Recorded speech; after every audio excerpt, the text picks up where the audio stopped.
Amid the dangers of the African wilderness, it is unclear whether the Masai Mara people and its protectors intended to conceal a powerful pride of lions descended from the legendary lineage of the terrifying Notch lions. This pride was left to fend for itself, struggling to survive in the face of imminent death from all directions. At that time, the Notch coalition was striving to establish its kingdom and expand its territory, when one of the cubs was left behind with his siblings and some lionesses. He attempted to survive against a newly dominant lion who had taken advantage of the Notch coalition's distraction with expansion, breaching their borders and seizing control of the lionesses. Some cubs were killed, while others survived, including our adventurous young lion, Erles. This cub would later become the strongest among all the descendants of Notch.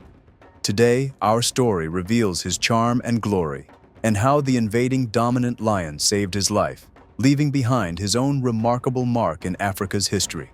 It was the beginning of 2011 in Kenya's Masai Mara Reserve, when the Notch coalition crossed to the other side of the reserve with its offspring, living in glory and spreading fear everywhere, dominating various prides of females along the way. The vast extent of their control was one of the reasons why the Notch coalition abandoned certain groups along their path. After mating with the lionesses, they spread their genes throughout the region, proving their strength and their right to rule over the vast kingdom. In the midst of this expansion, the pride where Erles and his siblings lived was abandoned. He was only a few months old, but his features and determination already hinted at his coming strength and great ambition to create his own legacy. That year, the Notch lion's insatiable thirst for power and dominance knew no bounds. Perhaps one reason they left behind Erles and his pride to other roaming lions was that they thought this group was weak. The Notch lions controlled as many as 11 different prides, which they returned to periodically. They always needed to keep rivals at bay. However, because the Notch coalition spent so much time away, intruding males believed these abandoned prides were leaderless.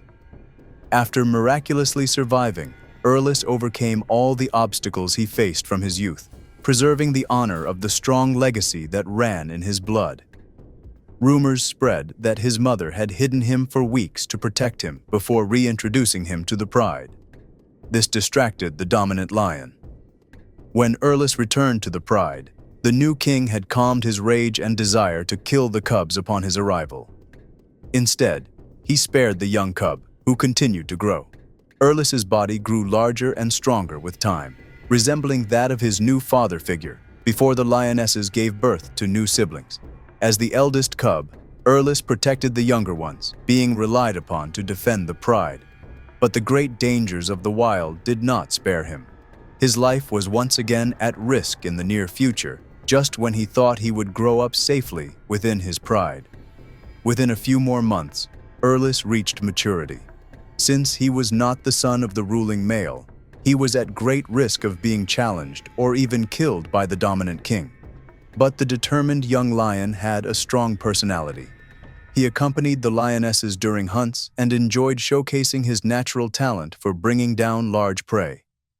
He was a true leader, guiding his siblings and never allowing any of them to feed before him. For his age, Erles combined unique personal traits with extraordinary muscles. When wildlife rangers discovered him and observed his behavior, they began to think he might one day challenge the king of the pride, perhaps even dethrone him. But Erles still lacked experience in fighting. His hunting skills would not save him in a bloody battle against another massive lion. Since the two males coexisted in the area, the ruling lion made a fatal mistake that would later lead to his downfall. He allowed Erles to witness his battles whenever he defended the pride from invading lions. Erles carefully observed and learned every move, memorizing the combat strategies and identifying the king's weaknesses. These lessons would later become the perfect way to defeat him. The time for battle had not yet come. The lionesses entered estrus, and Erles had the hormones driving him to mate. But there was a major problem: the king. He would not allow Erles to approach the females, unwilling to share his throne, even though he had been friendly with the strong young lion. The first mating season passed, with the king driving Erles away each time he attempted to approach a lioness. But how long could this continue? Erles began showing his frustration and discontent. Although he respected the lion who raised him, he stayed calm as long as he could, refusing to leave or abandon the pride. Erles carefully planned every step. When the younger lionesses entered estrus shortly afterward, it was another chance for him to mate. However, the king continued to monitor his every move. One hot afternoon, under the blazing sun, the king fell into a deep sleep. Erles seized the opportunity and mated with one of the lionesses. When the king awoke and realized what the young lion had done, he exploded with rage and charged at Erles, who was fully prepared for the confrontation. This was their first clash. Cameras had been monitoring the pride for a long time, anticipating this dramatic event. When the king tried to exile Erles and drive him away to find another pride to rule, Erles firmly refused. The next day, under the weight of shared fury, a bloody, deadly battle broke out between them. The fight was truly epic. Both lions engaged in a brutal confrontation, fueled by the king's hatred for the rebellious young male. But the king did not know that Erles, terrifying and massive, descendant of the legendary Notch line, would be such a powerful rival. Erles, who had respected his king for a long time, only wanted a shared leadership to help them both survive. The fire of battle raged, strikes exchanged endlessly, with terrifying roars filling the vast savannah. Neither lion would retreat. Each wanted victory, dominance, and pride of place in the pride. The fight lasted for hours, until dawn broke and the ruling king grew weary. Erles astonished everyone with his resilience and combat skill despite his youth. He crowned himself the new king of the pride. At his coronation, the instincts of his ancestors surged within him. He slaughtered all the cubs of the previous ruler, and all the lionesses submitted to him. Within weeks, he fathered his own strong offspring in the pride. Erles, ruthless and relentless, remained forgotten by his father. Every battle he fought to defend his pride reflected the distant legacy of the Notch coalition. It was as though every move, feint, and strike carried the mark of Notch's power. He refined his skills daily, turning hunting into a passion and hobby, especially when targeting large prey. The lionesses accompanied their new ruler on hunts, where he displayed his immense talent in ambush and killing. Erles never crossed paths with the Notch lions, but the records kept by wildlife protectors noted that he was the most aggressive among all registered Notch lions up to that time. During one particularly difficult hunt, Erles witnessed a lioness being killed by an enraged buffalo. At that moment, a lion named Boxer Noose appeared, seeking revenge for his queen. Boxer Noose placed his trust in King Erles, who helped him bring down the murderous buffalo. From then on, the two lions formed a powerful alliance, ruling side by side, expanding their territories together. This was the kind of friendship Erles sought, one that gave him the support he needed to strengthen his dominance and enlarge his kingdom. Stability and peace settled upon the pride under the joint leadership of these two powerful allies. The last recorded sighting of Erles and Boxer Noose was in 2020, when the mighty pair, accompanied by their pride, ventured toward one of the borders of the Masai Mara in search of new lands to conquer. Erles had proven himself, far from his father, to be a true descendant of the Notch lions, the strongest among them. Sadly, no further records or sightings of King Erles and his ally Boxer Noose have been found. But surely, this is not the end of their story. Time will reveal what fate has in store for this terrifying lion and his future bloodline, which carries the legacy of blood and glory. In his veins flows the blood of nobility, a dominant lion who chose his own glory and path in life, different from his ancestors. He learned to be the great leader, preserving his safety as much as possible, with his great courage and immense strength. Armed with determination that made him forget his past losses and the cowardice that once filled his heart, he gained an enormous morale boost, that granted him the responsibility of protecting his pride with unmatched ferocity and vigor. So, let us embark today to discover the true story of Prince Oawa, highly beloved and widely famous in the wilds of South Africa, particularly in the Sabi Sand Reserve, filled with all kinds of fierce coalitions and dangers, led by hungry hyenas that fear nothing. With his strong lineage extending from the legendary Majingalain coalition, the destiny of Prince Oawa was greatness and immortality in the pages of the history of the strongest lions. He faced many hardships at an early age, from the disappearance of his mother and brother to the death of his father, which forced the prince to learn many harsh lessons of the wild that enabled him to become strong and resilient in facing dangers. As is the case in the African wilderness, there are many strategic points where local guides, biologists, and rangers monitor the animals of the region from the day they are born until their last day of life. They record their physiological, social, and health changes without interfering with the natural flow of wildlife, which is often harsh. Thus, the young Prince Oawa was discovered in February 2015 after careful observation of this remarkable cub, due to his strong origins descending from one of the powerful leaders of the Majingalain coalition. Although the Majingalain lionesses had many cubs, Oawa quickly stood out thanks to his strong build, which foretold to everyone that this cub would play an important and significant role in the reserve in the coming years. His exceptional qualities appeared in his strong encounters with his peers, like his fathers, who had not feared challenges in their youth. Coupled with intelligence and wisdom, Oawa avoided direct confrontations with stronger lions. He managed to preserve his majestic appearance and stunning aura without any scars worth mentioning, while most warrior lions bear deep injuries that mark their bodies as reminders of the conflicts, endurance, and blows suffered in defense of their territories, conquest of new lands, or even mating with females. Thus, Oawa became one of the most handsome young lions in the reserve, strong with his loud roar and unique presence, which earned him the admiration of the lionesses who would go hunting in an attempt to please him by offering him the best cuts of prey. This confirmed to photographers that this prince would soon take on the role of dominant lion of the pride.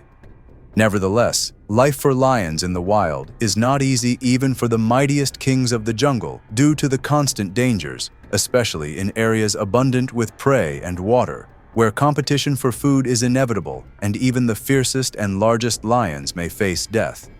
For Oawa, everything unfolded naturally. The lionesses admired him, took him hunting, and enhanced his skills and strength that the pride would need once the prince became king capable of defending his pride. Thanks to his sharp wit, he quickly learned the tactics of hunting, chasing, and fighting before mating with the lionesses and siring many cubs. Up to that time, there had been no confrontation that proved the resilience of this young lion. It was only a matter of time before he faced his first true test. Indeed, the moment came when Oawa noticed two nomadic males approaching his territory's borders. Everyone thought the prince would prove his courage by defending his pride and driving away the intruders. But the shocking surprise was that he fled with his pride, relocating them instead of fighting. Perhaps he did not feel strong enough to face two lions alone, so he chose to withdraw and prepare himself better for future battles. For this reason, Oawa took it upon himself to go hunting daily to train his body and jaws through intense chases, ambushes, and tearing the flesh of various prey. Yet misfortune seemed destined to follow this young lion. Once again, the opportunity for confrontation came when a coalition of 6 strong males reached his doorstep. Under the eyes of observers who had placed their hopes in the prince, everything went out of control. At first, Oawa appeared ready to challenge them, but at the last moment he retreated again, fleeing instead of sacrificing his life for his pride and boosting his status. From a distance, Oawa witnessed the killing of his cubs, the takeover of the lionesses, and the submission of his brothers to the powerful coalition, except for one who fought and was injured in his leg. That brother tried to flee toward the prince, but the hyenas intercepted him, tearing his body apart as Oawa stood and watched from afar, unable to help. Oawa failed miserably to prove himself before his pride. After withdrawing, he climbed to the upper parts of the reserve where the terrain was higher and hid there for 6 months, drowning in shame and defeat after disappointing everyone who had expected him to become the awaited king. His hunting skills and his strong struggles against prey were not enough to make him a role model. He needed to redeem himself somehow, to prepare for the awaited battle, and to prove he deserved to be the ruler of his pride and territory.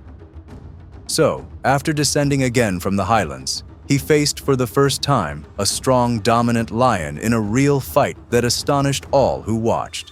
He defeated the powerful lion. After dethroning and ousting the previous lion, Oawa took control of the Menini pride and became their leader.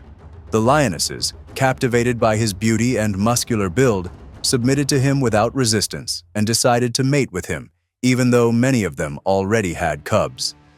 After that battle, Oawa proved to himself that he could overcome fear. Yet the pain of losing his offspring and pride before his eyes haunted him. This may have been the reason he did not kill the cubs of the dethroned lion. On the contrary, he preserved them, adopted them, and taught them how to hunt and protect the pride. He transformed his past failure into motivation and success by raising a new generation to behave as true kings. The patience of this new king toward the lionesses, whom he had to care for along with their cubs, enhanced his importance to the pride and made everyone loyal to him. Soon after, Oawa challenged a nomadic lion and defeated him easily, chasing him far from his territory. This victory made him prouder, especially since the battle took place in front of his pride, as if he was telling them, "Whether these are my cubs or not, I will sacrifice my life for them if necessary." The king enjoyed his reign, and peaceful days surrounded the strong and brave Oawa, with the lionesses and cubs relying on his presence for survival.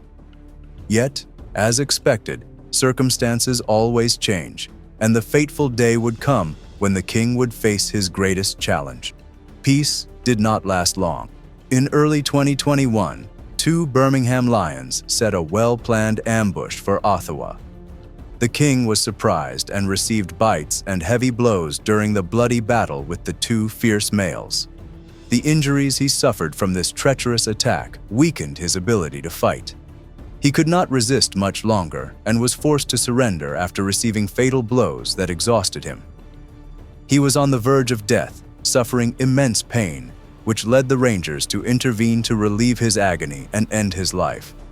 After the death of Oawa, the prince who became a king, many mourned his loss and eulogized him on social media, especially since he was in the prime of his youth and had enough time ahead to strengthen his position and become even more powerful and dominant. His departure was painful after he had managed, even if only for a short while, to restore his royal stature and reclaim some of the lost honor, immortalizing his story in the hearts and minds of people around the world as one of the strong lions that could have built their own glory and spread their royal bloodline throughout the reserve. Many lions inherit the glory of their fathers, their strength, and their dominance. Some continue on the path laid out for them, while others choose to distance themselves, retreating and hiding away from the eyes of fame, photographers, and seekers of stories and legends. Among these legends lives one of the most ferocious lions today, with his terrifying appearance and violent style. A lion who inherited strength from the king of beasts, the famous lion Kalamas, whose stories and heroics are sung in the Savannah area. He is the pirate Fakura, the ruling and dominant lion, the one-eyed prince of battles. Born in Savannah, specifically in the Kwai Pride in 2011, the pride that Kalamas and his brother Torn Nose chose to leave to focus on their powerful pride in the Marsh Pride, we recount the story of this strong cub whose fame would later spread across the region. With a pride consisting of 9 members, including Satao, Fakura's mother, 4 male cubs, and 3 other females, this pride was named the North. Perhaps the scarcity of females in this pride was the reason Kalamas abandoned it and moved towards the Southern Marsh Pride. Over the years of Fakura and his brother's upbringing, Satao and her sisters took care of them until they reached adulthood in 2014. When these sons' activities and love for exploration and discovery began, Fakura and his brother Trump eventually declared their dominance over the surrounding lands, reaching their father's land in the south. The latter did not like Fakura and Trump's rebellion and immediately worked to chase them back to their northern territory. It was early 2015 when Skakama and Torn Nose headed north to expel their sons. This was indeed accomplished, especially since they were at the peak of their strength and violence, and the young, inexperienced, and impulsive Fakura could not simply withstand his father. After their expulsion, the females continued to communicate with their sons, but Skakama and Torn Nose wanted them to leave the area before they posed a significant threat. Thus, the 5 males left the area and headed towards Mababe to escape their father's wrath and avoid injuries. Since then, no one knew where the 5 lions went, but after a year, Fakura and his brothers were seen fighting in the NG-19 area with 3 dominant males known as Lewis, Scarface, and Fandane. Fakura and his brothers came in an attempt to take over this area. Therefore, Fakura and his brothers challenged the dominant males at the time, managing to expel them and inflict fatal injuries, allowing them to control the place and seize its resources and females. Unfortunately, since taking responsibility, they did not reproduce any cubs from the pride of 8 lionesses known as the Sable Pride. This may be due to the vast area that needs constant protection, with many infiltrating males entering and exiting from different areas, like Moremi Reserve, NG-18, and the North, those males coming to challenge these brothers and expel them from the place. In May 2022, a strong and wandering lion from the Moremi area crossed to challenge Fakura. This lion was almost twice the size of Fakura at the time, and his brothers were in the western part of the concession. The battle between these 2 lions began with simple skirmishes, but the immense competitiveness and ferocity of the lions had to show in the end.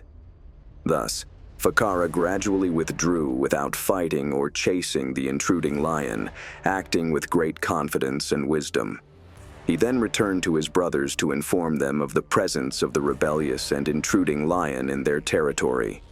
His brothers responded to his call for help in chasing this lion, especially his brother Trump, who resembled Torn Nose in his love and attachment to Skakama. Indeed, that lion fled despite his size from the many attackers defending their territories, crossing the border and returning to where he was in the Moremi area. Fakura was a legendary lion, fearless despite his young age compared to the rest of his brothers who had taken him as a leader for many years. Perhaps some of his withdrawals and avoidance of losing battles were due to his wisdom and great intelligence. He was not reckless, but respected his strong opponents and worked to eliminate them in a smart way. In the same year, 5 male lions entered Fakura's territory from the NG-20 area, west of Tuludi, continuing to infiltrate and exit the area without encountering Fakura and his brothers due to the vastness of the place. But after a while, Fakura noticed the presence of intruders in his territory, encountering them one day with his brothers while they were conducting intensive patrols around the place, igniting a big and bloody battle. Fakura and his brothers were spotted by a guide in Tuludi, who photographed a large scar that affected Fakura's right eye. Fortunately, his brothers did not suffer any serious injuries. The guide followed the trail all the way to the border to see if he could find the intruding males, discovering that they were indeed severely injured and on their way to retreat and save themselves. Fakura and his brothers managed to retain their lands for another day. Throughout the days, Fakura and his brothers fight as if there is no tomorrow, especially after they had their own cubs, those offspring and genes that will naturally inherit their strength and wisdom for years to come. The number of these cubs in the Sable Pride reached 8 cubs. Thus, Fakura and his brothers know that if they lose the battle, they will lose their lands and their right to the place, and the cubs will not survive either. Life has negatively affected Fakura, especially with his new scar and the loss of his right eye, which earned him the title of the Pirate. But all this did not affect his strength and ferocity. It only increased his awe and terrifying appearance that takes one's breath away. He is a true warrior, having won 3 battles alone in the past 2 months, especially after his brothers left him again and returned to the north. Both Skakama and Torn Nose have fathered many males, but this lion should take the title of the strongest male in Botswana, awaiting the coming days to bring many exciting stories for this strong and violent lion. The life journey of the Shaw's male, also known as the roller coaster male, who was born into the Castleton Pride in 1996 in the famous Sabi Sand Reserve, is one of the most fascinating stories in the world of lions. This coalition began with 6 members, destined for greatness, until a series of brutal attacks by rival lions reduced their number to only 2 between 2001 and 2006. Despite the challenges and the injuries they endured, their great ambition for expansion drove them to attack their powerful father's pride, the Sparta Pride. At that time, Sparta was ruled by 3 dominant males, Broken Nose, Scar Nose, and Max Sen. The roller coaster lions challenged them in an attempt to seize control of the pride. Their mission succeeded, and they began mating with the lionesses, spreading their genes in the land, as all lions do to ensure their lineage survives for generations to come. For years, this strong coalition roamed the reserve, spreading fear and anxiety among other lions. They achieved many accomplishments, taking over important areas and rival coalitions renowned throughout history for their power and dominance, such as the Salati Coalition. However, the story of the roller coaster lions also carried misfortune and tragedy. Over their years of wandering and expanding, they were constantly attacked. One of the lions suffered a fatal eye injury before eventually dying from its infection and complications. By 2006, only 2 lions remained from the coalition. They returned to the Sparta Pride and fathered 9 new cubs before moving on to the Styx Pride, which was then ruled by Scar after the death of his brother, Tyson. Scar could not withstand the strength of the 2 attacking males. He chose to flee, leaving the lionesses behind. The roller coaster lions easily took over the pride, killing all existing cubs that were sired by the previous rulers. This ensured their dominance and guaranteed their own bloodline. Unfortunately, in June 2007, tragedy struck again when one of the brothers was killed by a crocodile during a horrific attack near the Londolozi River. Only 1 roller coaster lion remained. His story highlights that no matter how powerful or skilled lions are, nature's challenges ultimately weaken them, revealing the harsh and unforgiving reality of the wild. The last surviving roller coaster male continued to rule both the Sparta and Styx prides, even into his old age. But the loss of his brother greatly impacted him, both mentally and physically. Without a coalition to back him, he began to struggle for survival. In mid-2008, during this time of despair, a young lion from the Tsalala Pride named Solo ventured into Sparta. Soon after, he encountered the aging roller coaster male. Solo was young, ambitious, and strong, a direct threat to the old king. Yet, instead of conflict, the aging lion accepted him, recognizing the need for a younger ally to defend against rival coalitions. Many observers describe this unusual partnership as a form of adoption. This bold decision proved crucial in extending the roller coaster male's reign. The young lion provided food, support, and protection for the pride, hunting buffalo and caring for the lionesses and cubs. Together, they held on to dominance a little longer. But by May 2009, the expansion of the Mapogo coalition threatened everything. Kinky Tail and Mr. T, believed to be descendants of the roller coaster lions, led a terrifying onslaught. Despite resistance, the old male was eventually overwhelmed. The lionesses tried to help, but could not stop the Mapogo's rampage. The roller coaster male fled, barely escaping with his life, while Mr. T and Kinky Tail chased him down. He lost control of the Sparta and Styx prides, the last 2 prides under his rule. From then on, he was seen wandering alone, beaten and aged, living like a weary old warrior stripped of his crown. Once a mighty king, he was now reduced to a ghost of his former self, roaming in despair. His decline filled people's hearts with sorrow. Despite his resistance and refusal to surrender, his frail, emaciated body revealed the toll of years of hardship. Finally, in January 2010, his life ended. His death marked a turning point in the history of lions in Sabi Sand. The dynamics of power shifted drastically, paving the way for the rise of new coalitions, including the breakaway Sparta Pride, which would shape the region's future. Meanwhile, the fate of Solo, the young lion from the Tsalala Pride, raised pressing questions. At about 5 years old at the time, would he assume dominance in the Sparta Pride, or would he form a new coalition with younger males to return later and challenge for power? These uncertainties add suspense to the saga of Lion Wars, where the fates of prides and coalitions unfold in the mysterious wilderness of Africa.